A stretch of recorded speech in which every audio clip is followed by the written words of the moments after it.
Soyez les bienvenus sur le plateau télé du SFR Café et nous allons nous intéresser à l'éco-responsabilité de l'imagerie médicale. Et j'ai le plaisir de vous présenter mon invité, Dr Camille Bourillon. Bonjour. Bonjour. Merci d'être sur notre plateau. Nous allons donc parler de l'éco-responsabilité en imagerie médicale. Docteur, première question, pourquoi est-ce que ça doit concerner les professionnels de santé ? Merci beaucoup déjà pour cette invitation. Alors pourquoi ça concerne les professionnels de santé ? C'est parce que le changement climatique, même la détérioration de l'environnement, c'est avant tout un problème de santé publique. Et comme nous sommes radiologues, mais aussi professionnels de santé, on est concernés. En plus, les contraintes environnementales ne sont pas juste une détérioration du milieu, mais aussi le fait de prendre conscience que les ressources sont limitées. On va être concerné au premier abord en tant qu'utilisateur de matériaux de haute technologie sur ces contraintes de ressources. Alors, vous en avez parlé lors d'une session. Vous allez nous dire un petit peu ce qui s'est dit. Et puis, je voudrais qu'on vienne sur les enjeux de cette éco-responsabilité. Alors, ce matin, on a eu une session qui a eu beaucoup de succès. Il y avait à peu près un peu plus de 80 personnes dans la salle. Donc, ça veut dire que c'est aussi un sujet qui intéresse nos confrères. On a abordé déjà comprendre souvent à la source de l'insensibilité écologique et le fait que c'est invisible aux yeux et les petites contributions quotidiennes qu'on peut faire ne paraissent pas évidentes.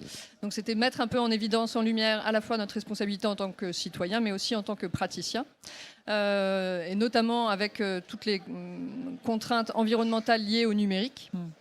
Et des pistes d'action. On avait une invitée qui nous vient du Canada, qui a écrit un article dans Radiology l'année dernière et qui mettait déjà des pistes d'action en place, très bien sourcées scientifiquement sur toutes les actions de sobriété, d'innovation également et de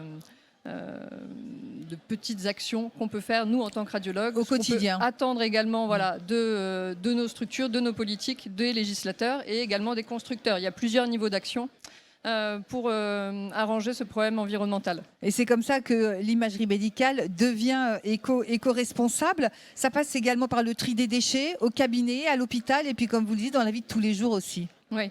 Alors, effectivement, le tri des déchets, souvent, justement, c'est ce qui est le plus visible. Donc, on rentre souvent dans la démarche écologique par les déchets. C'est ce qu'on appelle un quick win. C'est facile de réduire les déchets.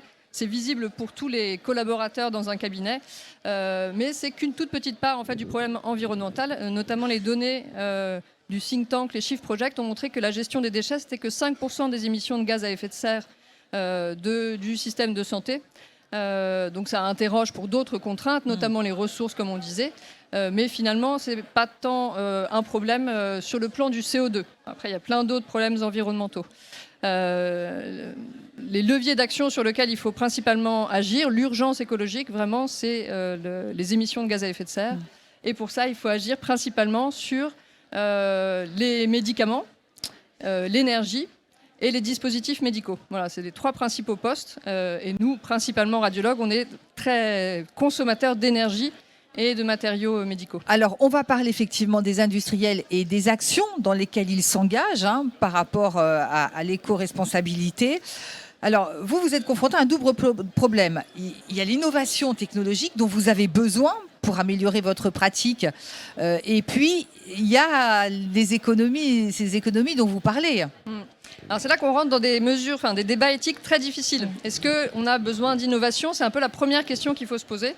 Alors d'autant plus que l'innovation, on parle beaucoup d'intelligence artificielle, c'est l'élaboration des algorithmes d'intelligence artificielle qui est le plus consommateur d'eau et d'énergie. Et souvent, en fait, les constructeurs viennent avec un produit fini qui a déjà tout son sac à dos écologique sur le dos avant même qu'il y ait eu de l'usage. Et donc justement, j'invite beaucoup les constructeurs, les entreprises à co-construire avec les professionnels de santé ces innovations. Parce qu'en fait, de quoi avons-nous vraiment besoin ? C'est la première question et la première démarche. Et on n'a pas besoin forcément d'intelligence artificielle qui fait ce qu'on sait déjà faire. Par contre, pour la transition écologique, on a besoin d'intelligence artificielle qui fait ce qu'on ne parvient pas à percevoir ou ce qu'on ne parvient pas à obtenir pour réduire notre empreinte environnementale. Alors, comment conditionner les produits en matière recyclable ? Qu'est-ce qu'on peut faire ? Oui. Alors ça a été tout le travail de la charte éco-responsabilité et produits de contraste de la SFR qui date de l'année dernière. Et donc, dont l'une des grandes étapes, ça va être justement le fait de conditionner les médicaments pour pouvoir faire du multipatient. réduire les emballages et diminuer surtout la perte, le gâchis de produits. Il y a 30% des médicaments, alors pas produits de contraste uniquement, mais 30% des médicaments qui sont achetés puis jetés sans avoir jamais été consommés. Donc avant de chambouler complètement la médecine telle qu'on la connaît, les marges de manœuvre pour réduire notre empreinte, c'est avant tout d'arrêter ce gâchis. Le gâchis d'énergie, il faut éteindre ces machines. Le gâchis de produits de contraste, par exemple, c'est pouvoir passer à du multipatient, c'est-à-dire en fait on utilise avec moins d'emballage un plus gros volume et puis on utilise toute la bouteille de produits de contraste. On ne jette pas une partie du produit. Voilà.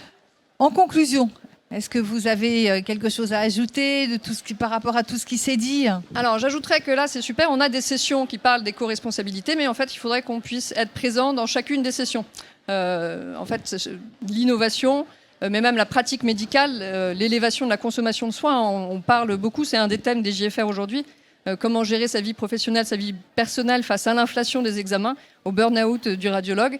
En fait, ça, c'est un sujet aussi d'éco-responsabilité. La maîtrise de l'augmentation des soins, c'est aussi la maîtrise de la dépense d'énergie qu'on fait. Donc, travailler sur ce qu'on appelle le smarter medicine, faire de la médecine plus intelligente, ne faire l'examen que s'il est vraiment utile pour le patient, repenser, en fait, trouver sa joie dans son métier, quoi, pour mettre en corrélation notre vie professionnelle et nos convictions écologiques, que ce soit éthique, médicale, professionnels pour éviter de faire des examens inutiles, légaux, la France s'est engagée à diminuer ses émissions de gaz à effet de serre, et pratique parce que l'énergie va coûter de plus en plus cher, donc il va falloir diminuer notre consommation énergétique, ne serait-ce que pour des raisons financières. Écoutez, en tout cas, les messages sont passés. Merci beaucoup, Dr Camille Bourillon, d'être venue sur notre plateau et bon congrès.